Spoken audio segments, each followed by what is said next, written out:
What's up, everybody? Welcome back to the Convo Couch. This is Fiorella Isabel here today. Pasta will be on later today. And, well, what's today? Let's see, I've lost track. Today's Wednesday. Yes, he'll be on later today. I have to get ready to travel again. And I'll be back to regular scheduling probably next week. And he'll be traveling then. So it's going to be an interesting few weeks coming up, but there's a lot going on. Obviously, this whole weekend I followed what happened, the 24 to 36 hours that went on with this whole, what the media was calling a Russian civil war in the West. What some were calling it a coup. I disagree with both names to this. I don't see it as a coup. I don't see it as a civil war. But I do see it as an attempted mutiny by Prigozhin, which is the, I think, correct term, because his issue was always with Shoigu and other sectors of the Russian military, the Russian MOD or Ministry of Defense, that he has been doing his videos for a long time now. Now, I did a interview with Sierra Analysis Kavork, and in that interview, I went over a lot of this, but I figured it was due to wait a little bit to kind of let some information calm down, because during this whole time, this whole thing was happening, there were so many people that hopped online and were giving all of this actual wrong information out there that just wasn't really valid. And I knew it wasn't valid because of having been in Moscow, of living in Moscow, of having like sources directly in Moscow telling me completely different things. So there's a completely lack of understanding, I think, in the West as to the fact that this isn't just the military doing things and making decisions, and you can't look at this as only a tactical military strategy and how all of that is happening. This is a whole entire government. This is an entire country. And there's various factions of the Russian government at play here. There's the Russian Ministry of Foreign Affairs, there's the Russian Ministry of Defense, there's the FSB, there's the Kremlin, and then there's other factors in there that are also a part of that. And then there's a population and what the population of Russia thinks, and then what the population of the Western countries think. So there's a lot of things going on that I think a lot of people just didn't really know how to assess, because you really need to understand the dynamic of how things operate in Russia. First of all, I have to say, a lot of people are upset that Putin didn't act in the way they wanted him to toward Yevgeny Prigozhin, because if he did commit a mutiny and if he did commit acts of treason, then he should be arrested. And I agree that he should be arrested. However, when there are other things at play, I think that based on the current situation and the current predicament, was that Wagner forces are forces that won key battles for Russia and for the Russian population. That Wagner forces sacrificed a huge portion of their men to win these battles is something that I think a lot of people aren't taking into consideration. That Wagner forces are beloved by many people in Russia because of winning these battles for Russia against Ukraine, and essentially more so against the entirety of the NATO contingent. So I think that has to come into play when you make your assessments as to why Putin didn't do this. When this was happening, there were two sides of the population. One that wanted Wagner completely disbanded and destroyed and sent away because of the treason they were committing, not knowing that only a small fraction of Wagner gave Yevgeny Prigozhin his support. I would say the numbers I heard were 5,000 tops. That was tops. And in his march from Rostov-on-Don to Moscow, which is it's almost 800 miles the distance. It's a long march. There was no way he was going to make it. But of course, all of this information was being pushed aside by people saying, "Oh my gosh, you know, Yevgeny Prigozhin is going to attack the Kremlin. He's going to replace Putin. This is awful. Russia is thinking blah blah blah." And a lot of people got carried away, even people who should know better, by those emotions. And then the other two things that happened were the camps that uh, divided themselves into, this is an entire psyop and everything is being done because Russia is, always ahead of the game, which Russia is ahead of the game.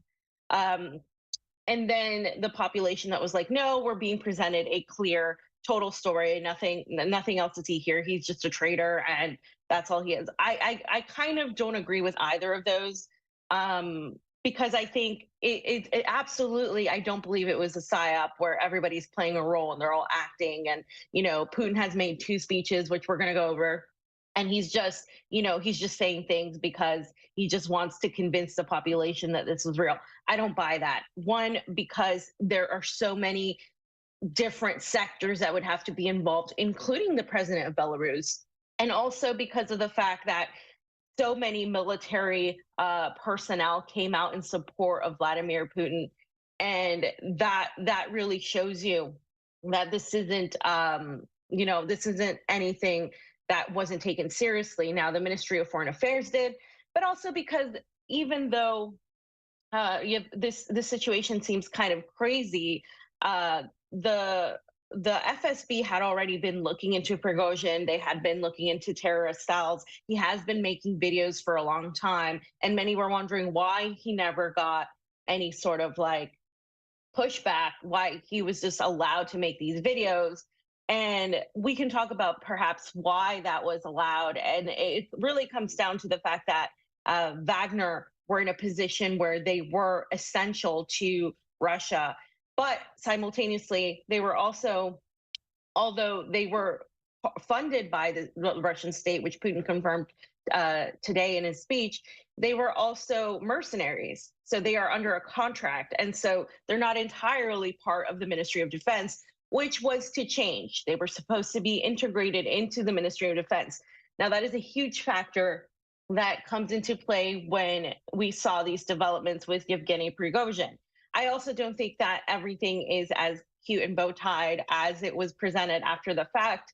I think there are things that Russia did do to get ahead of the game. And I think the West had no idea about a lot of these things, and they had to sort of backtrack everything that they were doing. This is why they canceled several trips from key officials.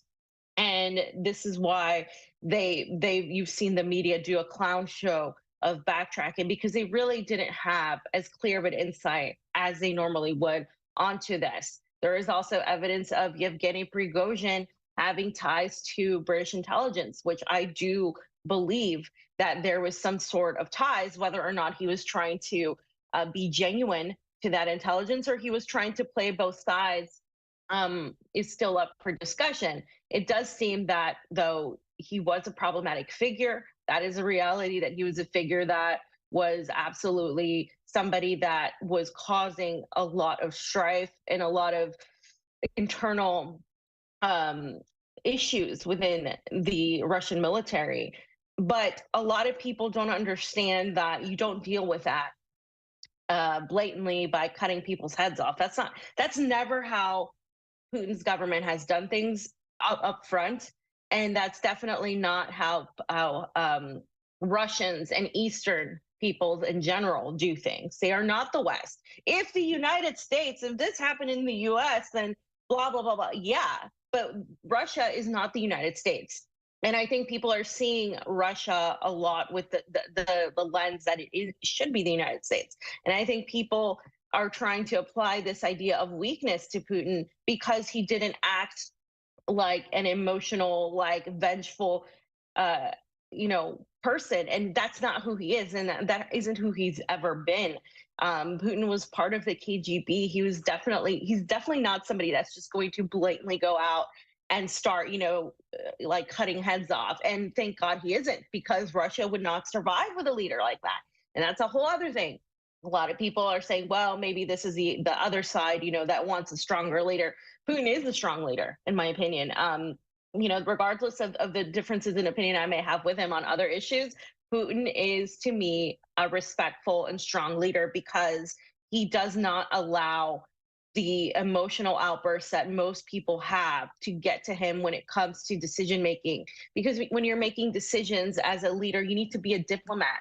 You cannot just let yourself get carried away by the emotions. And I think that's something a lot of people just don't need to understand. He's not just governing the military, he's governing an entire country, a nuclear country that would have disastrous consequences if he were to unleash a fight, an internal fight on a country like Russia that is already fighting the entirety of NATO, an internal fight between certain divisions within his country, which surely exists. It would just destroy Russia. And I think people just were not paying attention to a lot of that when they were assessing the why. So I'm going to go over quickly as to what happened. Many of you already know what happened. Also, let's just put up the tweet thread right here. And thanks, Oz, for being here and really helping me out with the engineering because it's been a hectic week for me. So obviously from the Russian government and officials, this is what was stated, that there was this audio footage on Friday coming from Wagner troops in Prigozhin that they had alleged that a missile attack had been launched at the Wagner camp and that the strike was delivered from the rear. And so I'm going to go down to, because a lot of this is old information. So basically what happened after that was that Wagner started arresting people. Supposedly there were videos reported by RT, and that there were, there was a shooting in Rostov-on-Don. There was confrontation. But if you actually went to the area of Rostov-on-Don, you saw a lot of people, simultaneously supporting Wagner. You saw a lot of people saying, hey, thank you for what you've done. You saw a lot of people also supporting the Russian Ministry of Defense. So Prigozhin, though, and I want to specify this because I think a lot of people may not have known this or looked into this, but Prigozhin had already put out several videos going back almost a year where he was just criticizing, right? He was criticizing Shoigu. He was criticizing the Russian Ministry of Defense. He was criticizing that the special military operation wasn't getting enough munitions. If you guys recall, this was the most recent, and that he would go and look at these videos where he would say, oh, he would look at a dead soldier and say, oh, this person died because of you, Shoigu, and he would just go around doing that. And then he was also talking about the Donbass. And this was another recent one where he was saying that 8 years ago, in the last 8 years, Ukrainians were not being shot down. Russians were not being shot down by Ukrainians, that Ukrainians were not killing Russians in Donbass, which is absolutely absolutely not credible, right? Like this has been verified by not just multiple journalists, but multiple witnesses, as known as the dark situation in Ukraine that's been an ongoing situation that killed up to 14,000 people. This was a result of the Maidan coup. This is one of the criticisms that Putin got from the get-go, especially from the more communist-leaning factions of Russia. Why did you not go into the Donbass? Why did you take forever to go into the Donbass? What the hell is going on? And so this is completely bogus. But the fact that he was pointing this out also signaled to a lot of people, why is he saying this? What's the purpose of this? Is he just trying to, distract? This is where I don't agree with a lot of people online. He's just trying to distract so Russia continues its operations. Russia has continued its operations through this entire fiasco that was this mutiny. Russia has now been able to see who stuck on Prigozhin's side and who stuck on Putin's side. So yes, in a way, that is a win for Russia. But on the losing end, it did make Russia, to the rest of the world, look, wow, this is a country that's powerful, a country that's a nuclear country, that's leading us into the multipolar world. Why is this happening with Russia? Why are we seeing this internal strife? Let me break it to everybody that every country has differences of opinion. Even the best country you can ever think of, they're going to have differences of opinion. The key thing is to not let this internal division showcase, especially in a moment when you're most vulnerable. I just don't see that having been something that was allowed by the Russian Federation, by officials in the Russian Federation. I just don't think that they did this on purpose. But I do think that they have been watching Shoigu because of these reports like this, the reports that he was, talking and complaining, et cetera, out of everything that had been happening for months now. He was doing this for a long time. So the let me see, let me get back to where we were. The next thing I want to show is Lukashenko's tweet, because I think this was an important development, because a lot of people were saying, what's going to happen to Wagner? And to me, what should have happened, which pretty much ended up happening to a degree, was Prigozhin needed to be out in some sort of way, or he needed to be arrested. Putin chose to exile him to Belarus, and this happened because there was a negotiation happening. From the moment that Prigozhin's convoy of, say, a few hundred trucks or something was coming from Rostov-on-Don into Moscow, they had been stopped for hours. When they were relatively close to Moscow, they had been stopped for hours because they were negotiating. At this point, the media, not just the Western media, but Twitter media, like Mario Narwhal or whatever his name is, were putting out information that, this was it. They were close. They were going to go unleash this whole civil war. It was completely false that Putin was leaving. Putin, like, all of this false information, none of that was true. And what ended up happening was, while all of this was going on and people were just talking and talking, there were negotiations happening already between the members of the Russian Ministry of Defense, including Shoigu was also present. He was in the know. There was the Russian president was informed. Vladimir Putin was informed that these negotiations were happening on the behalf of him, and to use the Belarusian president Lukashenko to talk to Yevgeny Prigozhin to stand down. And so this whole thing happened where basically Prigozhin accepted in some terms as to what would happen to him and to Wagner.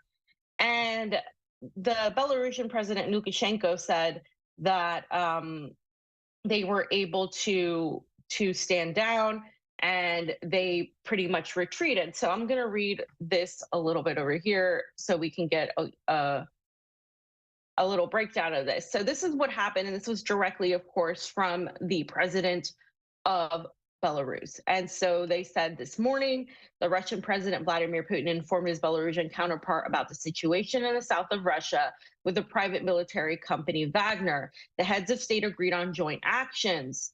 And so, as I said, he was in coordination with Yevgeny Prigozhin, and they came to an agreement that unleashing a bloody massacre on the territory of Russia was, they weren't going to do that. Yevgeny Prigozhin accepted their proposal of the president of Belarus, Alexander Lukashenko, to stop the movement of armed persons of the Wagner company into the territory of Russia and step to de-escalate tension. So they were going to have security guarantees for the Wagner fighters, and they had not discussed that there was going to be a change in power dynamics into the from the Ministry of Defense, meaning that what Prigozhin had wanted was Shoigu out, and that didn't end up happening because he was nobody to negotiate. That wasn't going to happen, And I'll read a little bit of what actually was said in a second, but that wasn't actually ever going to happen. There wasn't ever going to be a situation where there was where Shoigu was going to leave, but that was what Yevgeny Prigozhin had been demanding. And here, I think, Oz, we can pull up the own words of Yevgeny Prigozhin, because these are his own words. And so this is the verified audio of Prigozhin when he was announcing the end of the March for Justice, which is what he called his march. Now, Yevgeny Prigozhin shifted his story several times. He shifted his story in terms of why he said he was doing it, like that he had seen helicopters that were or targeted Wagner troops. And then he said, well, actually, no, I didn't see that. So that lends itself to a little bit of like, why did he shift his story? What's going on with that? So let's listen to what he said, and I can read it because it's in Russian. But he was really much against becoming an integral part of the Ministry of Defense. That Wagner became that. He did not want that to happen, but that was going to happen. And I suspect that was going to happen because the FSB had really been looking into ways to just make everything consolidated, because that way you don't really have these issues popping up. And so it was the smartest thing to do, but he was very much against it. So let's hear what he said here, Oz, and I will also read it. ЧВК «Вагнер» хотели расформировать. They wanted to disband PMC Wagner on June 23rd. We went on the March of Justice in the day we walked. Мы прошли, if you can turn it down. Oz, if you can turn it down. So he had said they wanted to disband Wagner. And he said, during this time, we have not shed a single drop of blood on our fighters. Now the moment has come when blood can be shed. So that's essentially what he said. And he also said, therefore, realizing all the responsibility that Russian blood will be shed on one of all sides, we turn our columns and leave in the opposite direction to the field camps, according to the plan.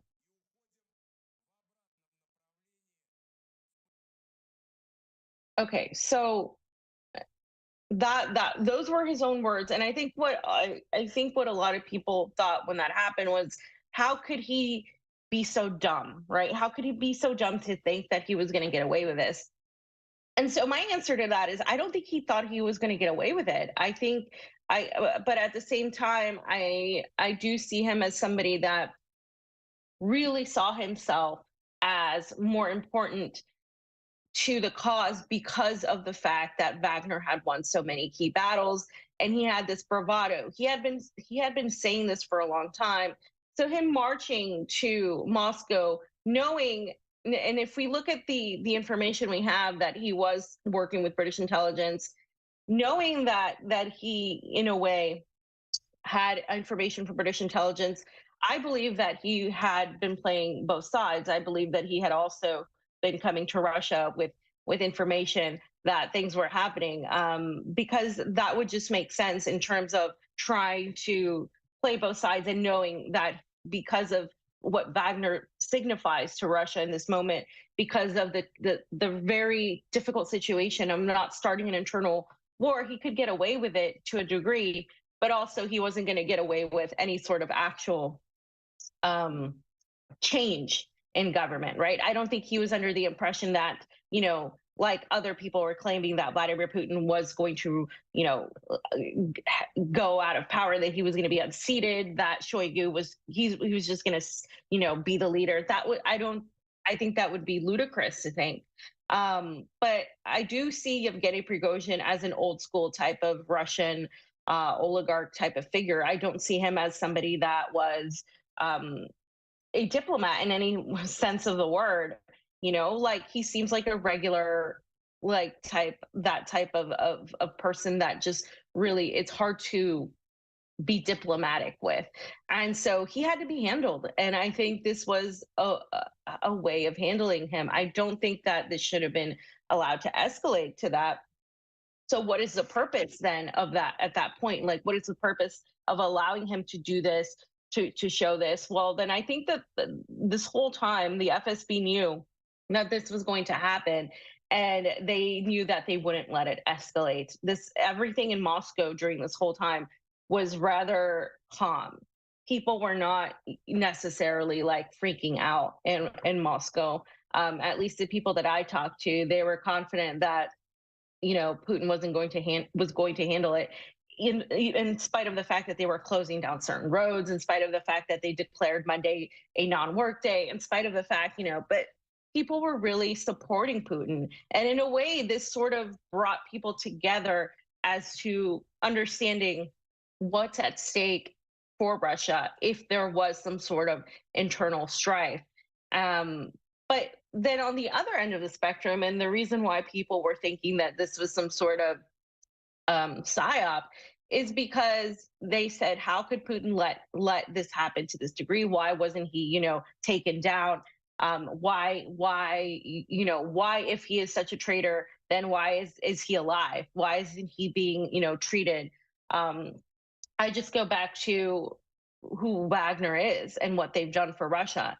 And imagine going after their leadership. Imagine going after Wagner troops, the few that followed him, and trying to condemn them after they have achieved so much for Russia. I just don't see that popular with the Russian population. And I don't see that as an effective move.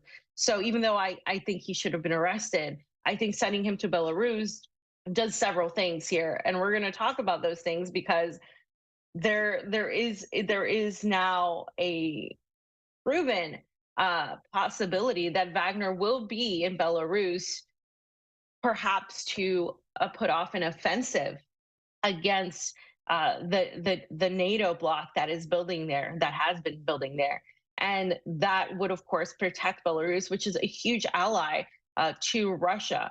So while this was happening, of course, the entire Western media was making fools of themselves. And I want to show some of the things they said. Obviously, you guys have seen the Atlantic article that was just blasted for saying, this is Russian civil war.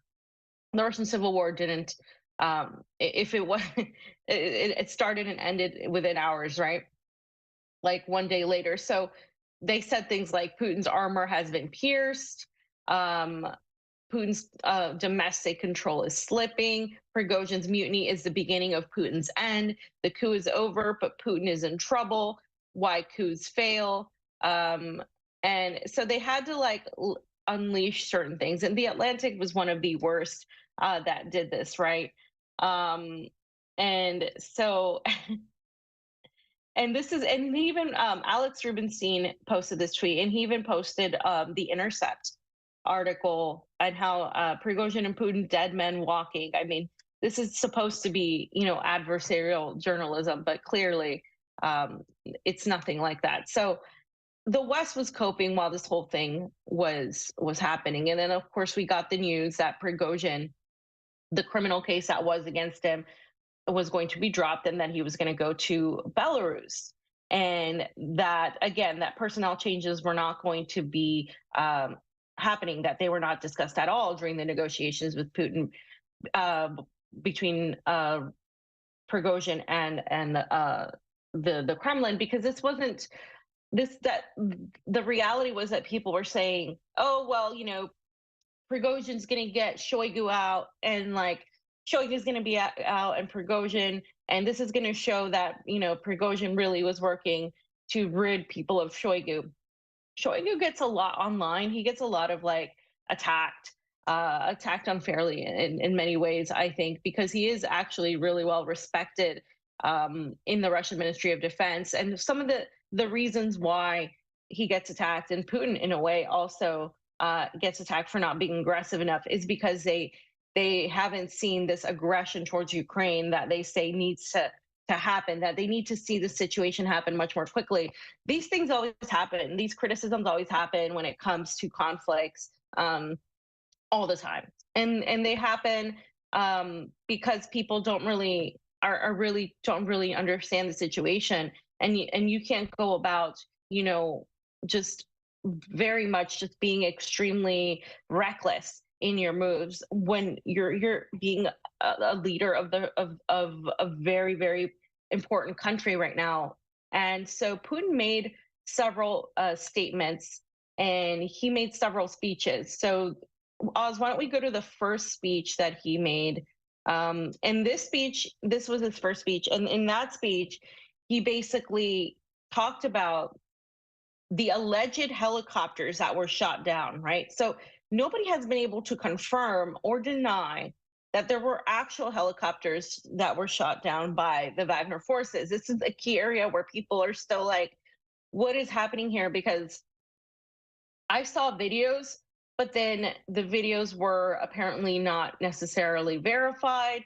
But Putin is saying that Wagner did shoot down helicopters, that this was an attempted revolt, that this was not, he was condemning all of this. And it's the first video, not the second video, the one you had before. And yes, that one. And so let's go ahead and hear some of this, and I'll stop it. I'll let you know when to stop it. President, now let's listen in. For your patience, your consolidation and patriotism. Can you make it bigger? This civil solidarity has shown that any attempts to blackmail us and to spur internal chaos are doomed. We have shown supreme consolidation of society and executive authorities of all levels a firm and clear position of support for the constitutional order was taken by civil organizations, religious faiths, and leading political parties. Practically all Russian society, everyone, were united by their sense of responsibility for the fate of the country. Since the very beginning of these events, all the necessary decisions to neutralize the threat were taken and to protect the constitutional order, lives and safety of our citizens. The armed mutiny would have been suppressed in any case. Despite their loss of reason, the participants could not understand that, including the fact that they engaged in criminal actions, splitting apart a country which is now facing colossal external threats and pressures. When our comrades are dying at the front lines, holding on whatever the cost, but the mutineers betrayed their country, their people, and they betrayed those who they dragged into this affair, who they pushed to shoot at their comrades. It is this fratricide that the new Nazis in Kiev and their Western masters wanted to see, and the various traitors as well. They wanted to see Russian soldiers kill each other. They wanted to see Russian servicemen and civilians die, and ultimately to see Russia defeated and the Russian society split apart and in a bloodbath. They didn't want to take responsibility for failures in the war and with the so-called counteroffensive, but they miscounted. The law enforcement authorities and the military were loyal to their oath and to their people and to their duty. The courage and sacrifice of the pilots who died prevented a tragedy on a national scale. At the same time, we know that most soldiers and commanders of the Wagner Group are also patriots of Russia, loyal to their state. They proved this with their courage in combat, liberating the Donbass and Novorossiya. They were used blindly. So to me, this really destroys this narrative that everybody's lying, that this is some sort of like secret, convincing plot to do something that will impact and help Russia. I think Russia made the most out of the situation that it could have. I think they were ahead of Prigozhin in terms of the FSB knowing. I think they knew what Prigozhin was doing. The FSB had discovered terrorist cells in Moscow that were going to completely begin their plans of destruction at the same time that Prigozhin happened to be coming into Moscow. I don't think that's a coincidence. That there were ties to Prigozhin, to British intelligence, I don't think that's a coincidence. However, as Putin said, this was a real attempt to sow some sort of weakness and division in Russia at a moment where it's actually Russia is actually has the upper hand in this conflict. Russia is actually winning this conflict in the terms of when we're talking military winning. Ukraine, in spite of the billions, and it's already getting 500 million more from the United States. That was just assessed today, I think.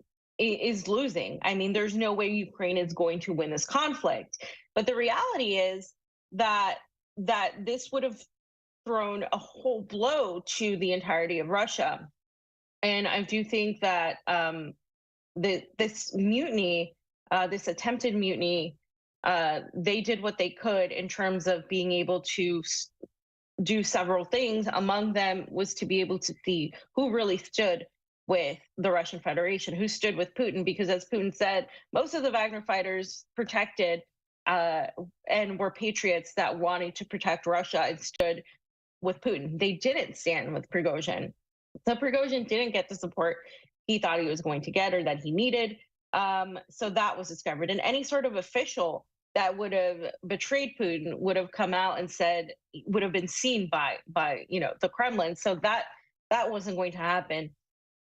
So they were able to figure out who was really on their side, and they were able to see that overall this was something that they were able to overcome. Now, again, the reason I think there's a disconnect here is because Russians don't do propaganda well. Russians get accused of doing propaganda like all the time. This is Russian propaganda. That is Russian propaganda. Russians don't do propaganda really well. I was talking to Kavork, and he said Syrians don't do propaganda really well. And what I mean by that is, in the United States, you learn to do PR. This is like, and I know how to do it. Like I know how to do it because I took classes on that. This is like what they teach you in journalism. They teach you how to do PR because that's all U.S. journalism is, right? And it's all about perspective. It's all about like, how will this sort of impact the perspective that you have? It's not about the truth. They could care less about the truth. They only care about what is the perspective. And so they frame things in the U.S. to give a certain perspective. And they've done this with every single conflict, whether it's this one, whether it was COVID, whether it was the 2020 election. Pick and choose your psyop, because this is what they do. Russia doesn't operate that way. They don't look as to how things can be perceived as weakness.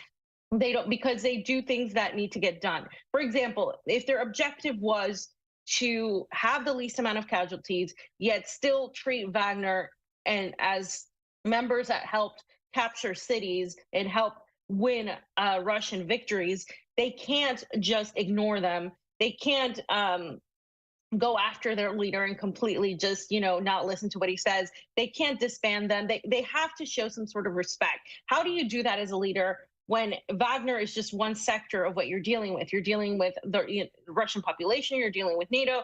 So they're going to say, we have to protect Russia. We need the least amount of bloodshed. We're going to do this. And what they did was negotiate.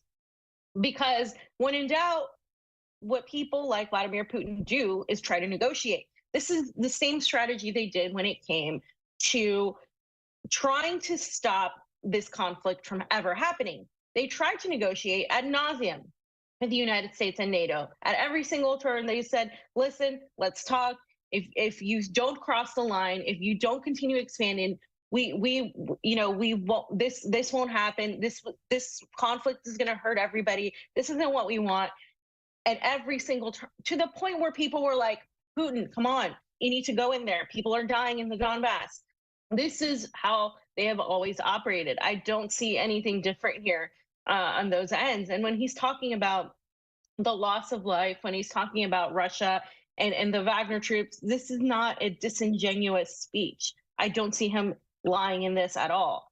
So the idea that Russians are going to create this sort of propaganda to promote some sort of distraction, not in this way. They act behind the scenes, and that is something that Russia does.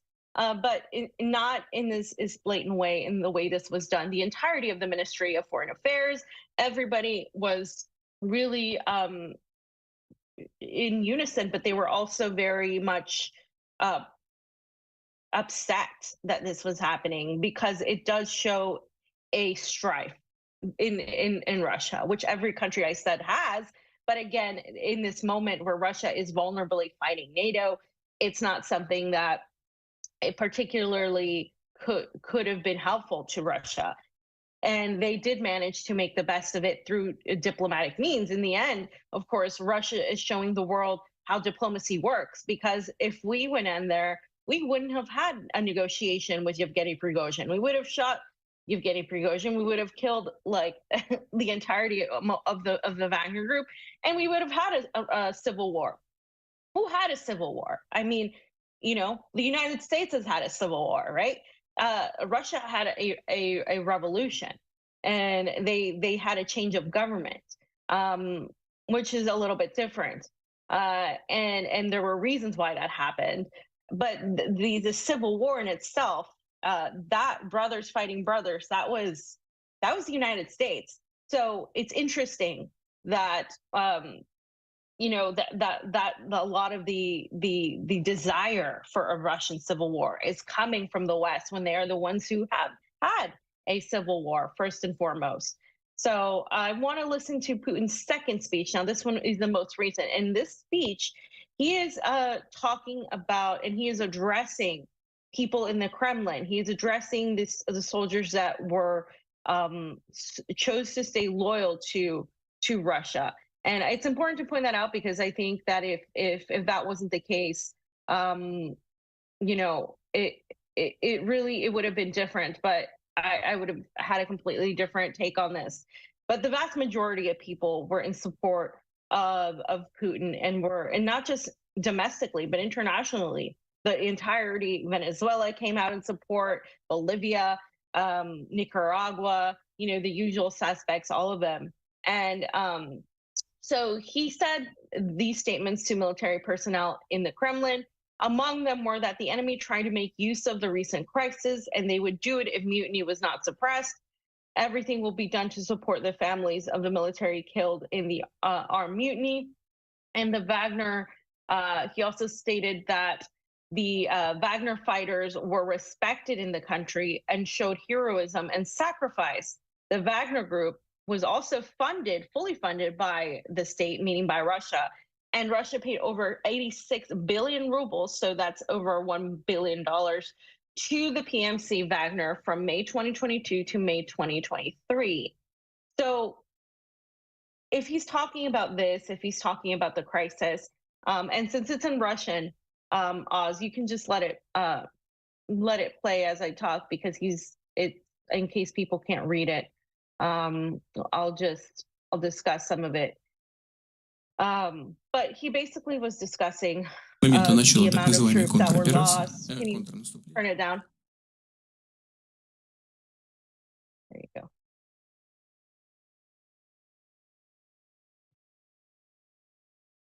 So he's talking about the fact that Ukraine has lost 259 tanks over the past 7 days, 280 pieces of equipment, of which 41 tanks and 102 armored vehicles.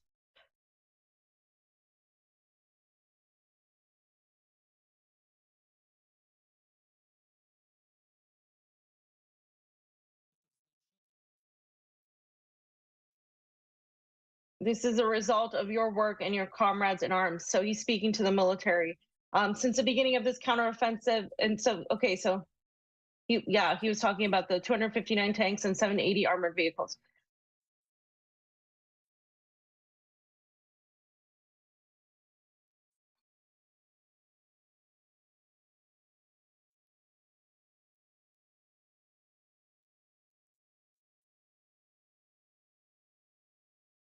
Okay, so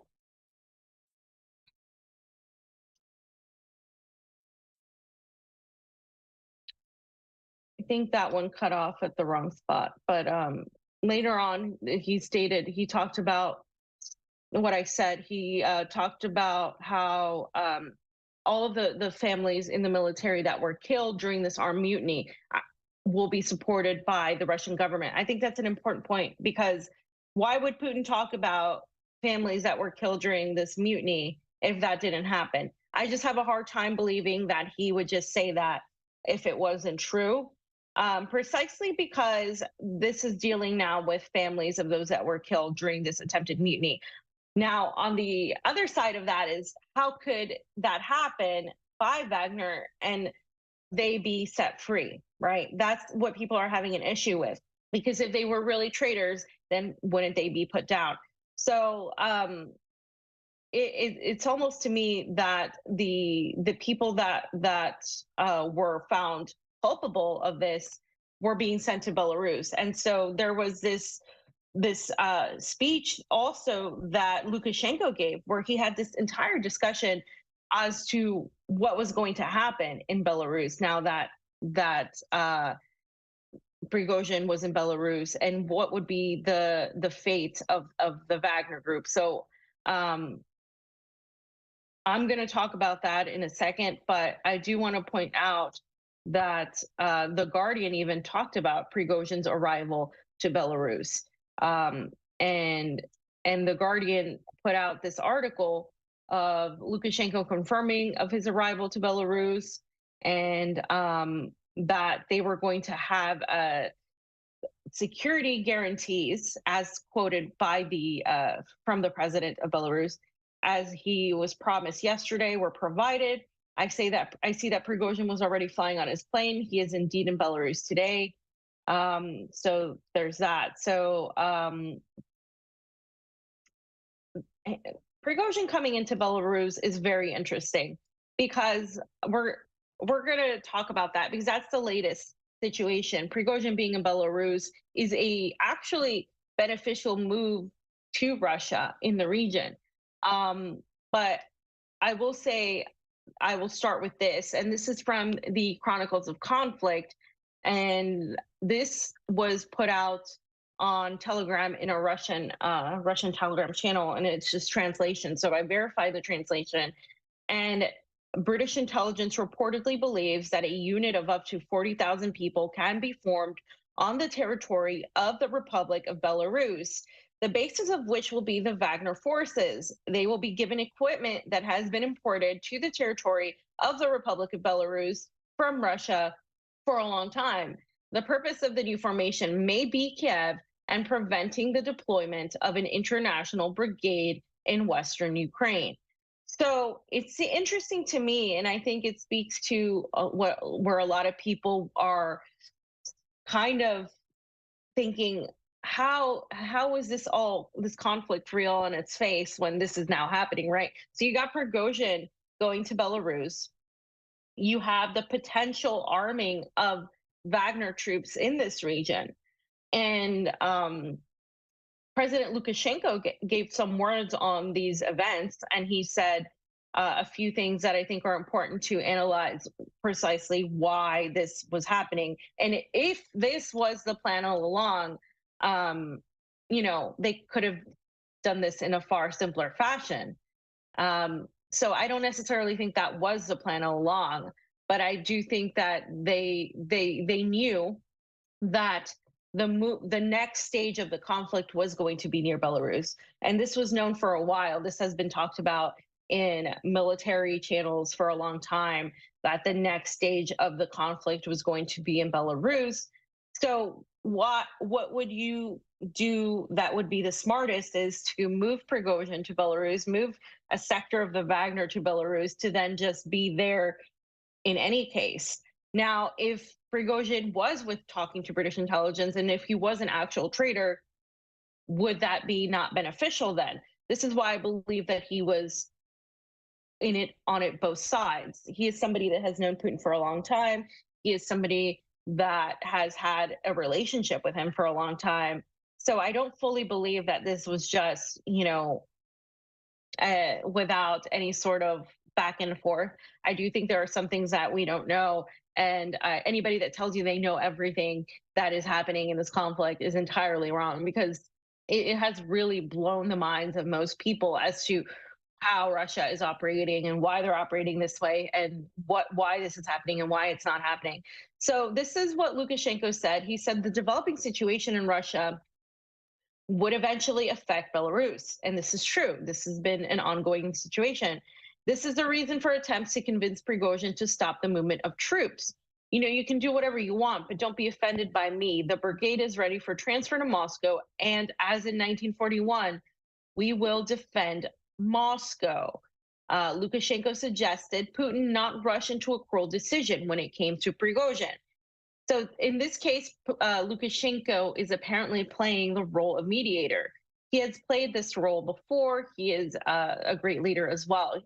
And he told to Putin, let's talk with Prigozhin, with his commanders. He answered, listen, Sasha, it's useless. He doesn't even pick up the phone. He doesn't want to talk to anyone. I asked, where is he? In Rostov, I say. Good. A bad peace is better than any war. Do not rush. I'll try to contact him. By the middle of the day, we got as many as 3 channels through which we could talk with Rostov. Then he went on to say, a significant role in organizing the negotiations belongs to General Yunus Bek Yevkurov. The director of the FSB, Alexander Bortnikov, also participated in them at the first stage. At 11, he, Prigozhin, immediately picked up the phone. Yevkurov called him. We talked for the first round of 30 minutes in obscene language. Exceptionally, yes, he is such a heroic guy, but he was put under a lot of pressure by those who led the assault squads. They saw these steps. I say, Senya, no one will give you either Shoigu or Gerasimov, who is the other military guy Prigozhin was after, especially in this situation. You know Putin no less than I do. So reportedly, Prigozhin said, we want justice. They want to strangle us. We will go to Moscow. I say, halfway, you will just be crushed like a bug. Think about it. I say, no. He answered, is such euphoria. And then the following negotiations, Prigozhin abandoned his initial demands, including the give Shoigu and Gerasimov, and the Wagner fighters are not going to guard nuclear weapons. The Belarusian army could use the Wagner groups. If Russia collapses, they will remain under the rubble. We will all die. This is a lesson. We need to be more attentive to such military teams, meet in time, talk, respond to requests, orient, and support them. I am not an intermediary. I am just as much a participant in these events as President Putin, and this is Lukashenko. None of the Belarusians who want to serve in Wagner will be detained, but there will be no recruitment points in Belarus either. So this is an interesting, this is what Shoigu gave to the press, but he wasn't going to give to the press everything, he said. And he also said that, Lukashenko, not Shoigu. This is what Lukashenko gave to the press, and he wasn't going to give the press everything he said, but this is the majority of what he said to the press. And he also talked about how Shoigu is undeservedly criticized. And he said, yeah, I'm not going to give everybody everything, but Shoigu did a lot too in this negotiation, is what he's revealing. So clearly, there is truth to the fact that there was negotiation with Prigozhin, that there was some sort of strife where Putin didn't feel like he could really talk to him, that he wasn't listening. So it by all accounts, it does seem that Prigozhin was somebody that needed to be dealt with. This is just based on what Lukashenko is saying, what Putin has said in his speeches, what other military officials have described Yevgeny Prigozhin as somebody that's emotional, unstable, very not spontaneous. What's the word I'm looking for? Just completely.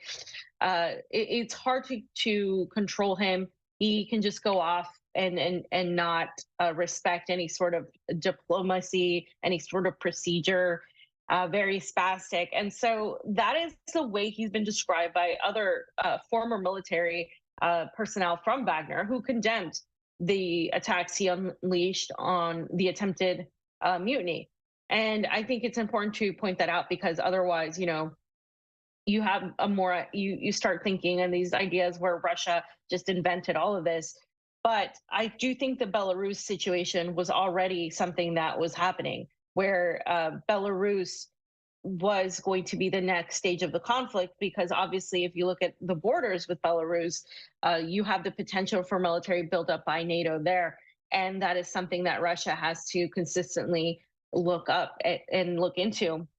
So I do think Russia is making the most out of this conflict, which any intelligence apparatus and intelligent government would do. Meanwhile, the West, I don't think has any idea what's really happening. I don't think the plans that they had, what they thought was going to happen, happened the way they wanted it to. You see it in what they're writing. They're changing their tunes. They're writing different things. Now they're trying to say that, they're trying to take control of the narrative now, but it's not working because everything Russia has already done shows that they are ahead of the ball game. I do think that this did show a strife in Russia, and that this is something that is it's showing the history of what Russia went through, the fact that it is still a very much bureaucratic society where sometimes things don't get communicated. And I know this, living in Russia, bureaucracy is really big there, meaning, there's a lot of paperwork, there's a lot of departments, and sometimes things get lost in translation. That is a fact. That is something that definitely happens. Departments are very much kept within their own world, meaning the Ministry of Foreign Affairs handles the Ministry of Foreign Affairs. The Ministry of Defense handles the Ministry of Defense. The Kremlin has to do what the Kremlin does. So there's communication, but there's not necessarily that much integration.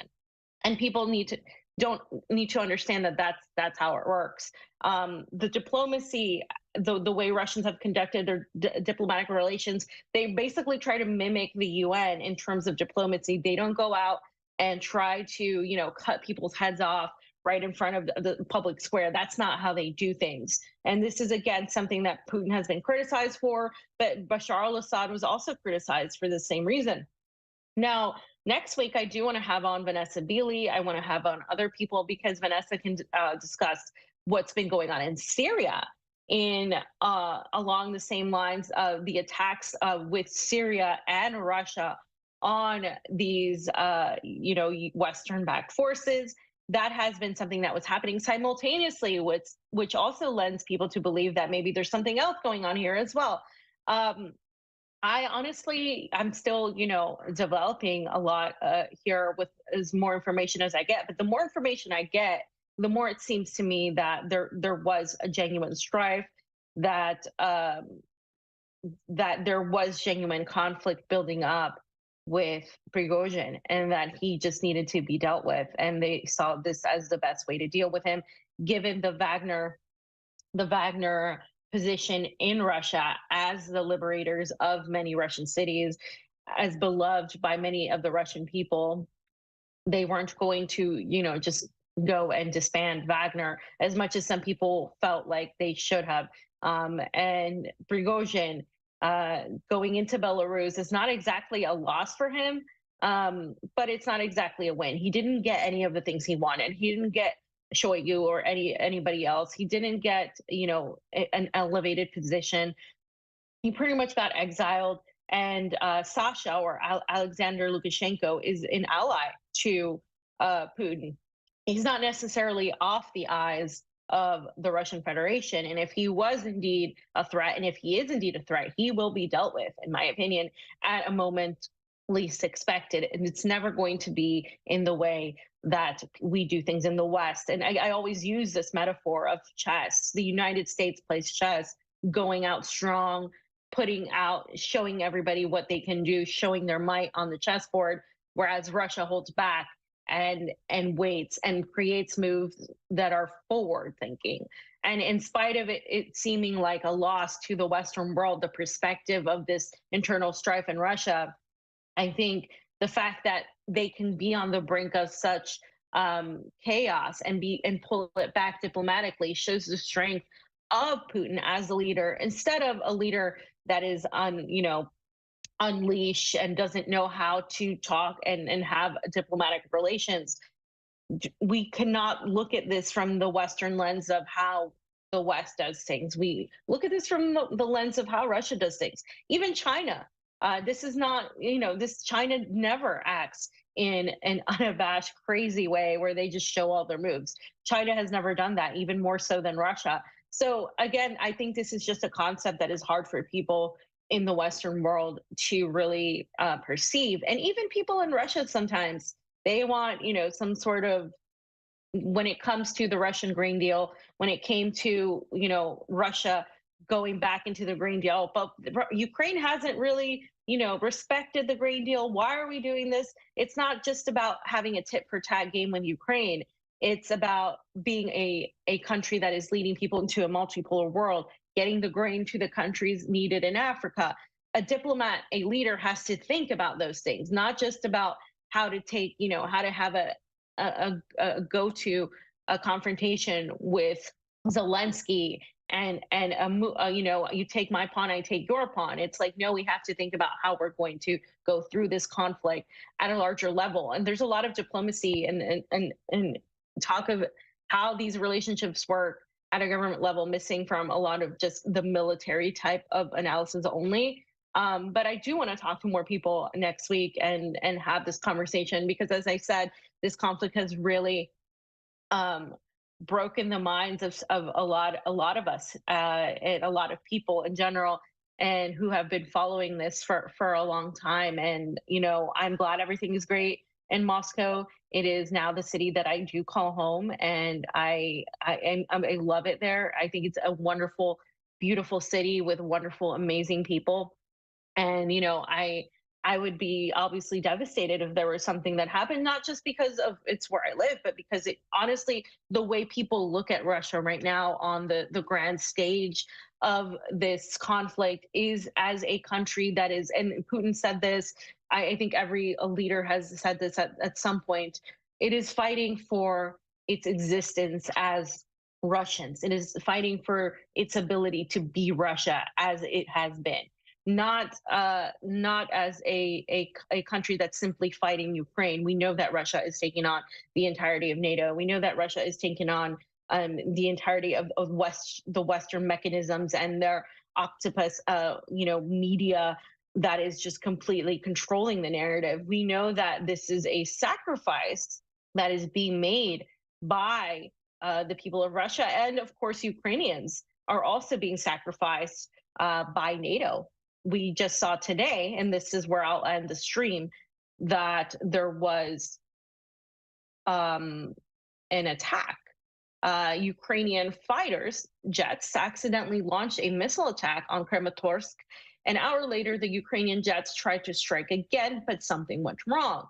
Storm Shadow missile suddenly changed trajectory, dramatically hitting Kramatorsk, obliterated a Ukrainian military, and I'm going to click on that to read the rest of it. A Ukrainian military barracks housing foreign soldiers and mercenaries. The casualties are still being counted and will be very hard due to NATO attempts to cover their troops in Ukraine.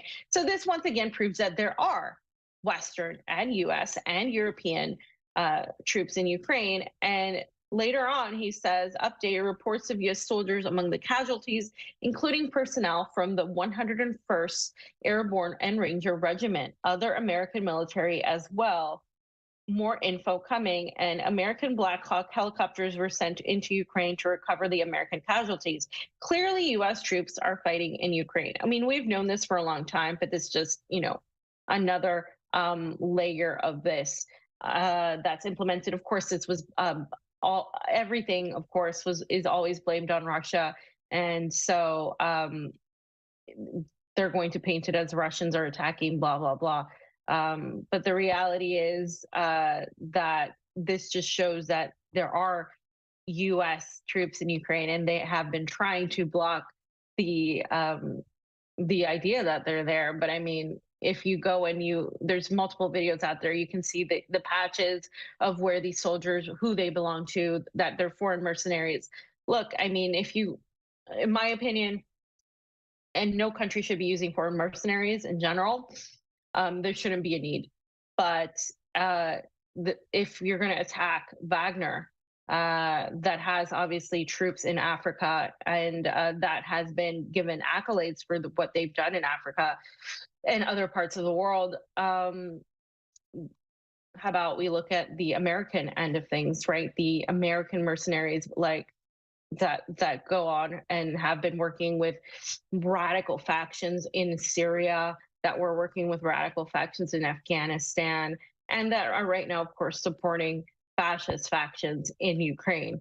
This is nothing new. this is part of what the United States has done. So this is something to look out to for throughout the day. So I just wanted you to stream as I'm getting ready to head back.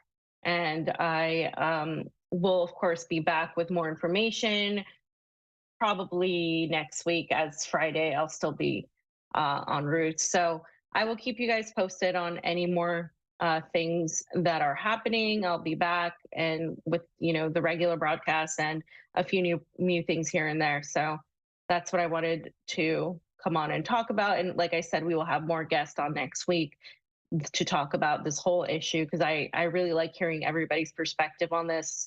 Agree or disagree, there's a lot of perspectives, but I do think that the CIA contingent, the Western, doesn't really know as much as they're trying to say they know. They really, really don't know. And I think their plans were thwarted with this whole thing. They thought they could make more use of it than they did. And Russia, of course, came out relatively unscathed from this and really showed diplomacy, I think, as to what's going on. But I do think it is a learning lesson for Russia as well, as to communication between factions, as to how to really not allow to pay more attention to perspectives, because like I said, they're not great at propaganda, but you have to know how sometimes things are spun to make you look does have an effect on more so your population than the rest of the world, because that's really what they have to worry about, is their population.